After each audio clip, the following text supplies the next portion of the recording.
اللهم صل على سيدنا محمد يا رب صل وسلم دائما ابدا على حبيبي.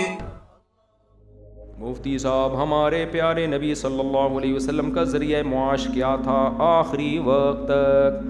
بڑا خاندانی سوال، جواب بڑا خاندانی.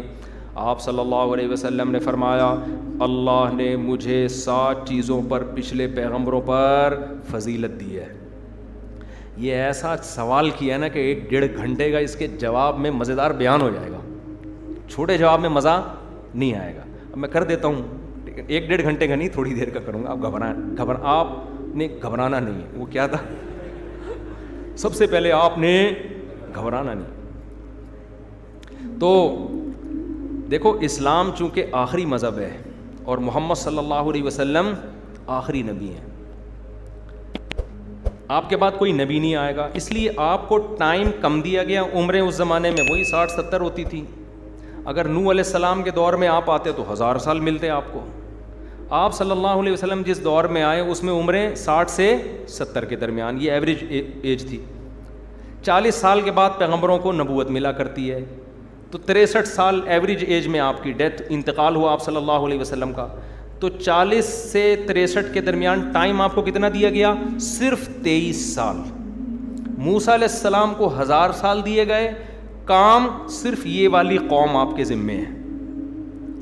آئی بات سمجھ میں؟ یہ جو قوم ہے نا، یہ آپ کے ذمے.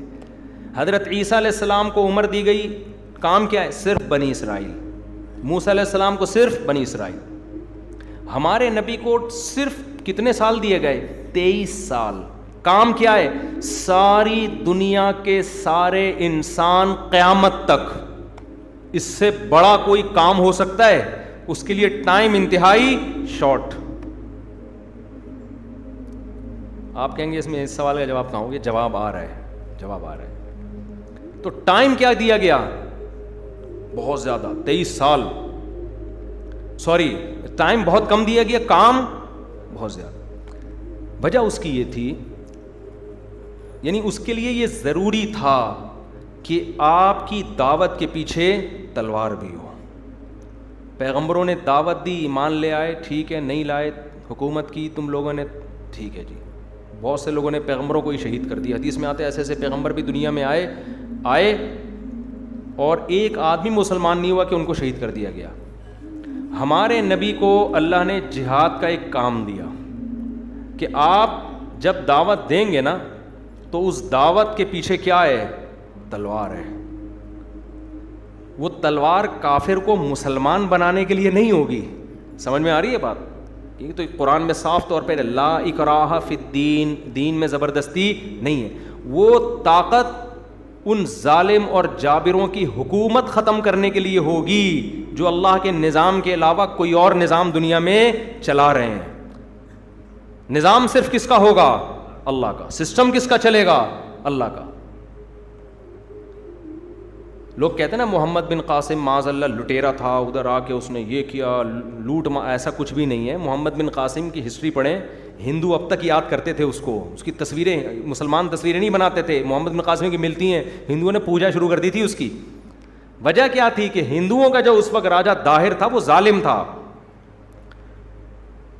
لوگ کہتے ہیں یہ کہ آپ کی زمین ہے نہیں، آپ دوسرے کی زمین پہ جا کے حملہ کرو. تو راجہ داہر کی کون سی وہ زمین تھی؟ وہ بھی تو کہیں سے آیا ہوگا نا. یا وہ نہیں آیا تو اس کے باپ دادا آئے ہوں گے. ہماری اپنی زمین تو صرف وہ تھی جہاں آدم علیہ السلام اور اماں ہوا اور ان کے بچے پیدا ہوئے تھے. باقی تو ساری دوسروں کی تھی. تو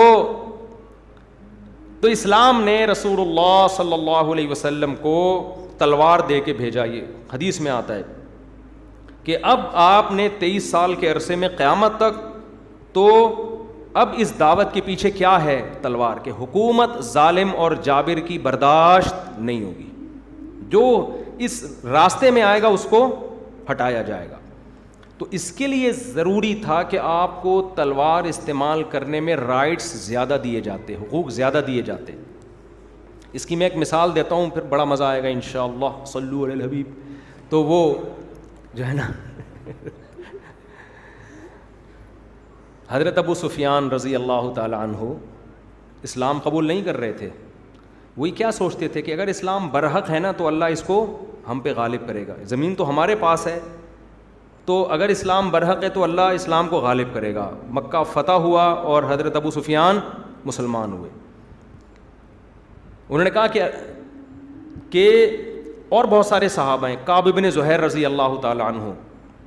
کعب بن زہیر جو تھے یہ بہت بڑے شاعر تھے اور نبی صلی اللہ علیہ وسلم کی بہت زیادہ حجب کرتے تھے, شاعری میں آپ کو برا بھلا کہتے تھے. معاذ اللہ, آپ صلی اللہ علیہ وسلم نے حکم دیا کہ جہاں پاؤ قتل کر دو, جہاں پاؤ قتل کر دو. مکہ فتح ہو گیا, سب کو آپ صلی اللہ علیہ وسلم نے معاف کیا, لیکن کعب بن زہیر کے بارے میں حکم دیا ان کو جہاں پاؤ قتل کر دو. بہت اذیت دی تھی انہوں نے نا, شاعری میں بہت زیادہ نازیبہ الفاظ استعمال کرتے تھے. حضرت کعب بن زہیر کہتے ہیں مجھے لگا کہ بھائی میرے قتل کے آرڈر ہے, مجھے مکہ سے فرار ہو جانا چاہیے. وہ بھاگ گئے مکہ سے. بھاگ کے جب گئے ہیں تو کسی نے ان سے کہا یار محمد صلی اللہ علیہ وسلم بڑے رحم دل ہیں, تو چلے جاؤ واپس, معذرت کر لو, تمہاری معافی ہو جائے گی. انہوں نے کہا بھائی مشکل ہی لگ رہا ہے ایسا, کیونکہ آرڈر یہی ہے کہ گردن اڑا دی جائے گی. کسی نے کہا ابو بکر کے پاس جاؤ, وہ سفارش لے کے جائیں گے. ہمارے حضرت یہ واقعہ بیان کر کے کہتے تھے شکر ہے حضرت عمر کا مشورہ نہیں دیا. حضرت عمر کے پاس جاتے نا, وہ کہتے بھائی مجھے تو نبی نے حکم دیا جہاں پاؤں قتل کر دو, گڑیچ. تو حضرت ابو بکر ذرا رحم دل تھے, تو یہ حضرت ابو بکر کے پاس گیا کہ بھائی مجھے میں سفارش کرا دو میری, میں توبہ کرتا ہوں نا ان سب جو کچھ میں نے کیا, آئندہ میں وہ سب نہیں کروں گا. حضرت ابو بکر لے گئے نبی صلی اللہ علیہ وسلم کی خدمت میں, ان کو دو زانوں بٹھایا. میں آپ کو تلوار کا بتا رہا ہوں کانسیپٹ, ٹھیک ہے نا. جب دو زانوں بٹھایا تو انہوں نے نبی کی شان میں شاعری شروع کر دی. ان کو پتا تھا بھائی اب شان میں شاعری کرو تاکہ نبی کا غصہ ٹھنڈا ہو. عربوں کی عادت تھی کہ جب بھی کسی کی کوئی بھی شاعری کرتے پہلے اس میں اپنی محبوبہ کا تذکرہ ڈال دیتے تھے. یہ عربوں کا کلچر تھا کہ اپنی معشوقہ اس کی تعریفیں شروع کر دیتے تھے. اسلام نے اس کلچر کو ختم کیا کہ بھئی اللہ اور اس کے رسول اللہ کی حمد کرو. یہ جو خطبہ ہے نا ہر بیان سے پہلے, یہ اسی لیے مشروع ہے کہ اللہ کی تعریف اور نبی پر درود پڑھو, اس کے بعد بات شروع کرو. تو عربوں میں یہ نہیں تھا, عربوں میں تھا اپنی محبوبہ کو پہلے چھیڑو, اس کا تذکرہ کرو, اس کے بعد ٹو دا پوائنٹ بات پہ آؤ. تو یہ نبی کی محفل میں آئے, انہوں نے اپنی محبوبہ کا تذکرہ شروع کر دیا. نبی سنتے رہے, اس لیے کہ آپ صلی اللہ علیہ وسلم کے اخلاق تھے. آپ نے کہا بھئی ابھی آیا نیا نیا تو ٹھیک ہے اسی کلچر پہ چلنے دو, بعد میں چینج ہو جائے گا خود ہی. تو آگے بیٹھے, انہوں نے اپنی محبوبہ کا تذکرہ شروع کر دیا. بانت سعاد فقلب الیوم مبتول متیہم اسرہا لم یفد مقبول. سعادہ چلی گئی. اچھا میں جب عربی ادب پڑھاتا ہوں نا جامعۃ الرشید میں, تو طلبہ ایسا انجوائے کرتے ہیں کہ مزہ نہ آئے پیسے واپس. میں بڑے بھرپور طریقے سے جب عربی, اس سال مجھے عربی ادب کی کوئی کتاب نہیں ملی, میں نے کہا ورنہ میں یہ جامعہ کی انتظامیہ ہے, مجھے حدیث کی کتاب ملی, میں نے کہا مجھے ایک عربی ادب کی بھی دے دیں, کیونکہ پھر اب ویڈیو ریکارڈ کروا کے ڈالوں گا. ادب پڑھانے کا اپنا ہی مزہ ہے, ٹھیک ہے نا. بہت ہم انجوائے کر کے وہ شاعری پڑھتے ہیں نا. بانت, پھر ہم کراچی والے اسٹائل میں ترجمہ کرتے ہیں شعر کا, اس کا اپنا مزہ آتا ہے. تو انہوں نے شعر پڑھا, بانت سعاد فقلب الیوم مبتول. سعادہ مارکیٹ سے شارٹ. یہ بانت کا مطلب جدا ہو گئی, مجھ سے چلی گئی. اب یہ مارکیٹ سے شارٹ کا اپنا مزہ ہے نا. بانت سعاد, سعادہ چلی گئی, فقلب الیوم مبتول, میرا دل ٹکڑے ٹکڑے ہے. متیہم اسرہا, بڑے شاندار شاعری ہے. میرا دل اس کے پیچھے پیچھے میرے سینے سے نکل کے چلا گیا. لم یفدا مقبول, زخمی بھی ہے, لم یفدا, اس کے بدلے میں دوسرا دل بھی سینے میں نہیں آیا. بھائی یہ والا دل اگر نکل کے اس کے پیچھے گیا تھا تو کوئی دوسرا دل تو کوئی مجھے ادھار دیتا تاکہ میں سینے میں دل لگا کے گھوموں. دل سینے سے کیا ہو گیا, شارٹ. سعادہ مارکیٹ سے شارٹ اور دل سینے سے شارٹ. یعنی بغیر دل کے گھوم رہا ہوں میں, یعنی ڈبل غم ہے. ایک تو سعادہ گئی, اوپر سے سینے سے دل بھی گیا. تو بڑی زبردست شاعری, بہت سی تو میں بھول گیا, طالب علمی کے زمانے میں تو یاد کر لیتے تھے ہم لوگ. آگے جا کے کہتے ہیں کہ لکنھا خلۃ قد سیت من دمھا فجع وبلع واخلاف وتبدیل. عرب کی جو آپ شاعری سنیں گے نا, اس میں وہ اپنے محبوبہ کے ظالم ہونے کو, بے وفا ہونے کو ایک اچھی صفت کے طور پہ بیان کرتے تھے. سمجھ میں آ رہی ہے بات؟ دیکھو ایک محبوبہ وہ ہے, آپ نے فون کیا فلاں ٹائم پہ ملنے آ گئی, آپ نے کہا کہ میں آ رہا ہوں ملنے کے لیے, اس نے کہا ٹھیک ہے میں بھی ریڈی ہوں, آ جاؤ. کہاں قائد اعظم کے مزار پہ ملاقات کرنی ہے, وہاں نہیں, آ جاؤ. یہ بیکار قسم کی محبوبہ ہوتی ہے. اس کا مطلب اس کو کوئی لفٹ کرانے والا بولو نہیں ہے, اس کو کوئی لفٹ نہیں کرا رہا تھا, آپ نے کرائی, چلی آئی. کوئی بھی رکشے میں بیٹھا ہوا آدمی اس کو نمبر دے دے, یہ اس کو فون پہ رابطہ کرنا شروع کر دیتی ہے, کوئی بھی رکشے میں پیچھے بیٹھا ہوا. تو اس لیے عربوں کی عادت تھی اپنی محبوبہ کو جھوٹا ثابت کرتے, ایک نمبر کی جھوٹی ہے, بے وفا ہے, دھوکے باز ہے. یہ الفاظ برائی کے ہوتے تھے مگر مقصد اس کی تعریف. تو کہتے لاکنھا خلۃ قد سیط من دمھا, یہ ایک ایسی دوستی ہے کہ اس کے خون میں فجع و ولع و اخلاف, وعدہ خلافی, جھوٹ, ملمہ سازی, پینترے بدلنا, وہ تبدیلو, اور ایک حالت پہ قائم نہ رہنا, اس کے بلڈ میں, یہ کمبخت کے خون میں یہ چیز شامل ہے. الو کی پٹھی ایک نمبر کی. سمجھ میں آ رہی ہے؟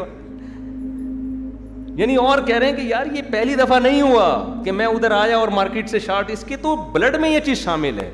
تو ایسے نہ تعریفیں کر رہے ہیں, نبی صلی اللہ علیہ وسلم سن رہے ہیں بیٹھ. تو یہ پوری غزل انہوں نے پڑھی, بڑی زبردست دلچسپ غزل ہے.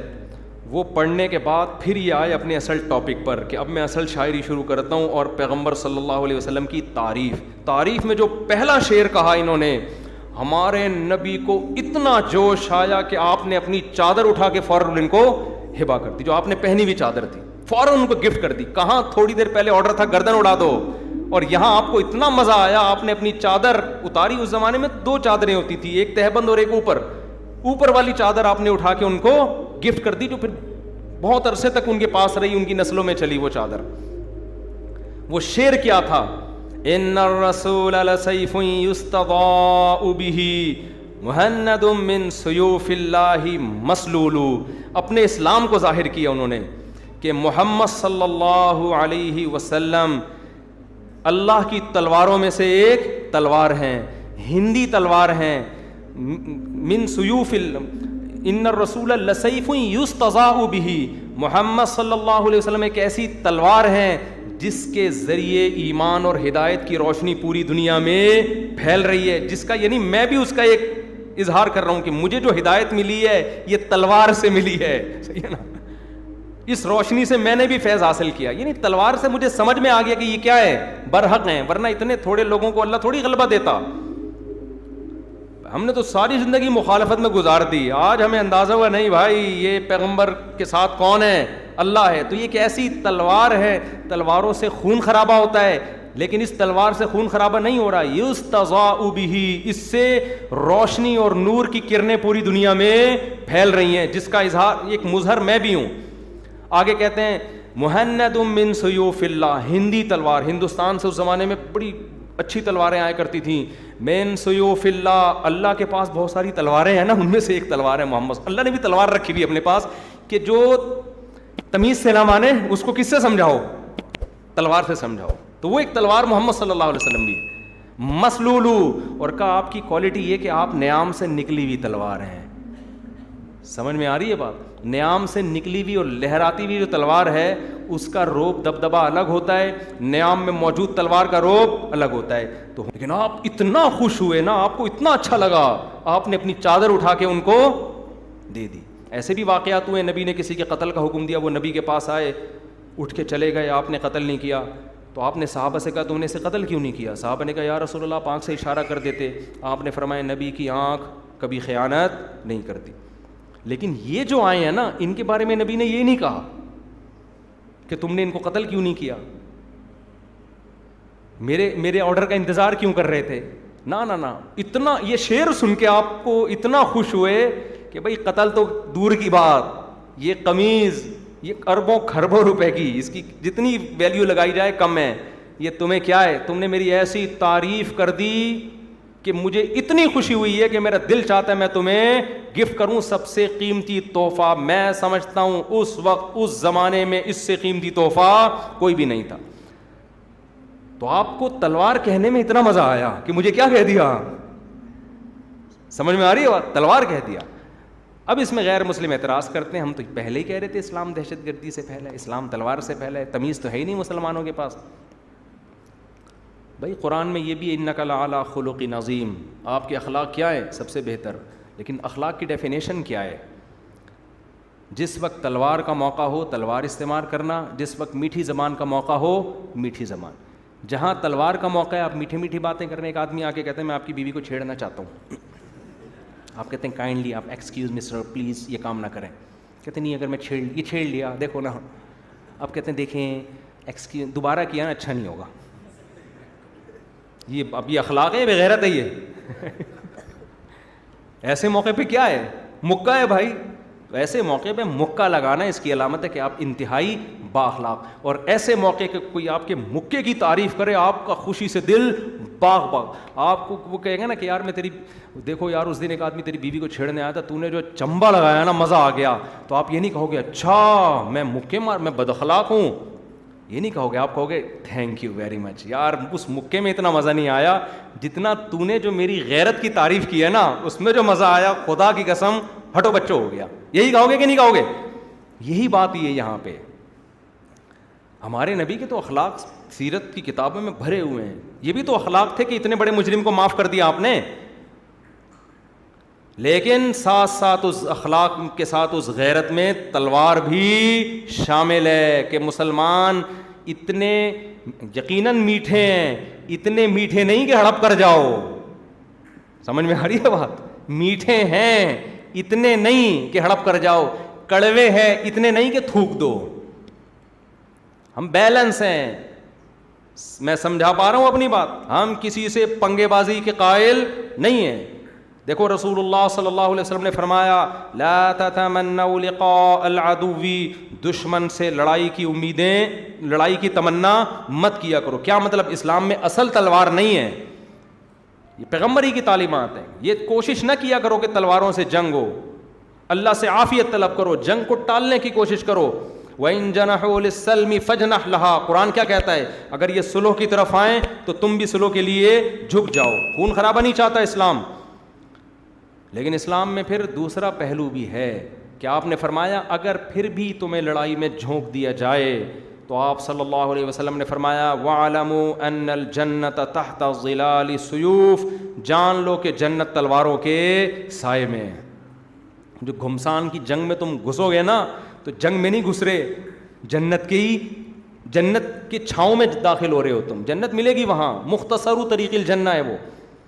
تو اب یہ جو ہے نا نبی صلی اللہ علیہ وسلم کی جہاد چونکہ بہت بڑی ذمہ داری تھی, تو آپ صلی اللہ علیہ وسلم نے بکریاں بھی چرائیں نبوت سے پہلے, تجارت بھی کی, جو بھی جائز ذریعہ معاش تھا.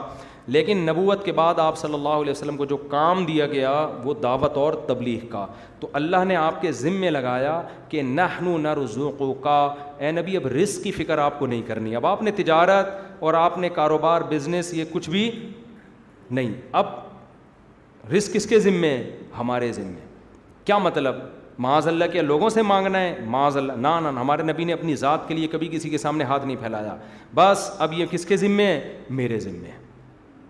روزی کس کے ذمے ہے؟ میرے ذمے. اس میں ایک طریقہ کہ مال غنیمت حلال ہے تو وہ نبی کے لیے بھی حلال ہے. پچھلی امتوں میں حلال نہیں تھا, اس لیے آپ صلی اللہ علیہ وسلم نے فرمایا جعل رزقی تحت ظل رمحی, اللہ نے جب مجھے تلوار دی ہے نا تو میری روزی تلوار کے نیزے کے سائے میں رکھ دی. اللہ نے میری روزی کس میں رکھ دی ہے؟ نیزے کے. الفاظ ورڈنگ کتنی زبردست ہے نا بھائی. یہ بھی کہہ سکتے تھے میری روزی اللہ نے مال غنیمت میں رکھ دی ہے کہ جب جنگ ہوگی تو مال غنیمت آئے گا تو میں بھی استعمال کروں گا, گھر والوں کو بھی دوں گا, یہ میری روزی ہے. نہ جعل رزقی تحت ظل رمحی, میرے نیزے کے سائے میں اللہ نے کیا رکھ دی ہے؟ روزی. اب غیر مسلم یہاں اعتراض کر سکتے ہیں اچھا اتنی جنگیں اسی وجہ سے ہوئی تھی تاکہ مال غنیمت ملے.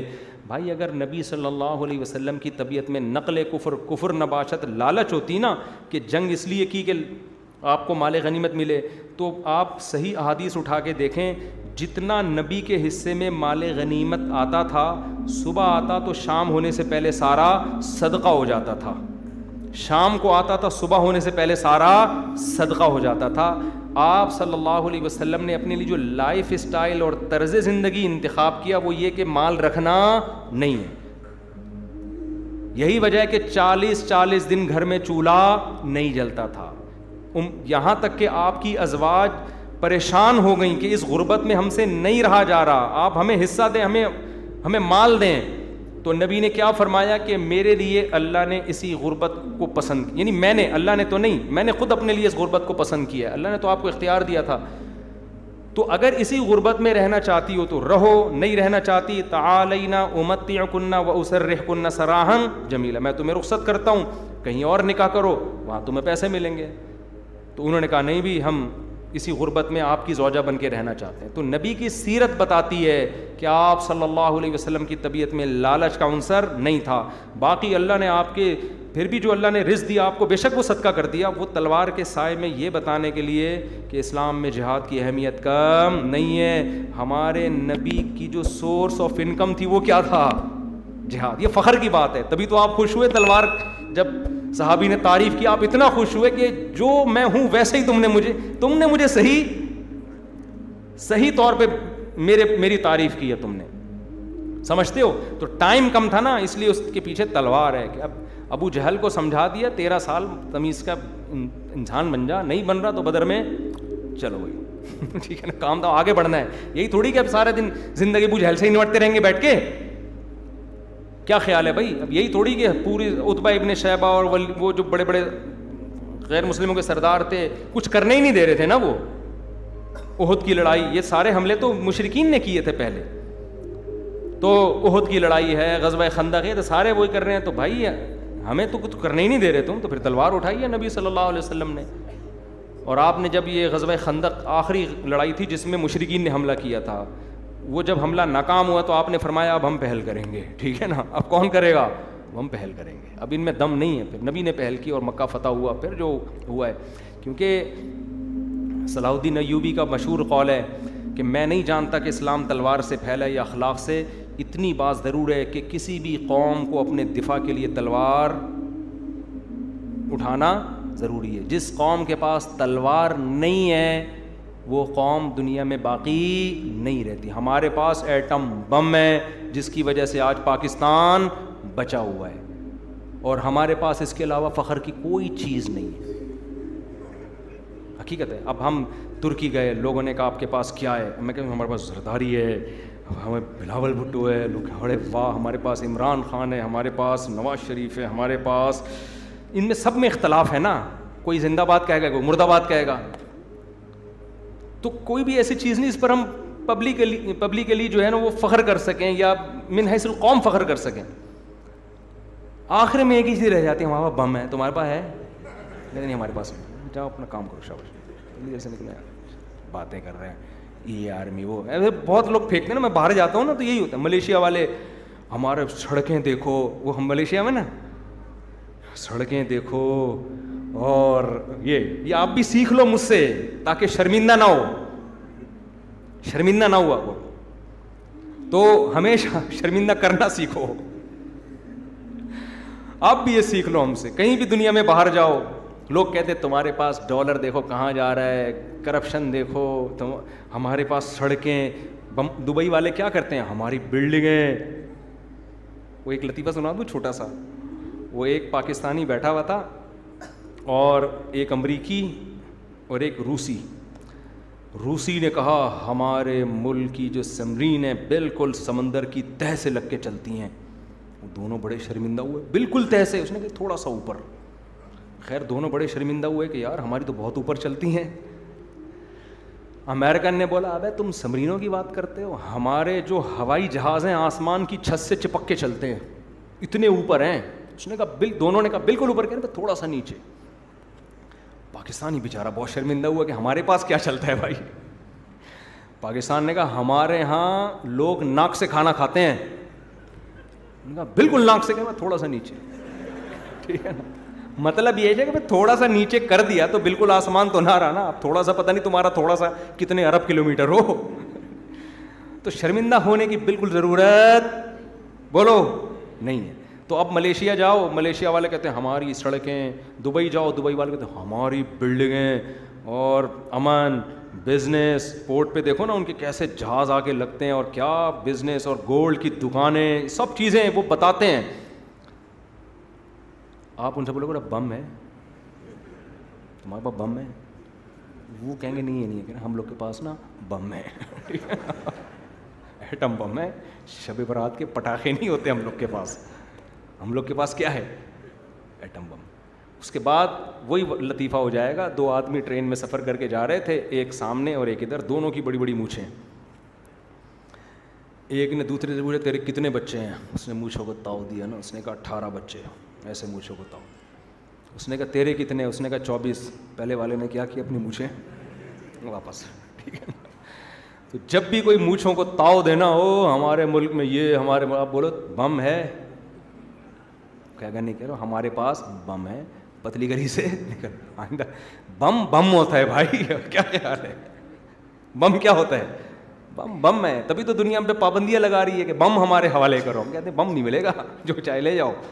کیا خیال ہے بھائی, بم نہیں ملے گا, جو مرضی لے جاؤ, بم نہیں دیں گے ہم. وہ کہتے ہیں بتا دو, رکھا ہوا, کہیں گے بتائیں گے بھی نہیں, یہ میں نہیں بتاؤں گا, بم کہاں رکھا ہے یہ میں نہیں بتاؤں گا. تو یہ ایک بڑی فخر کی بات ہے یار, اس پہ فخر کیا کرو.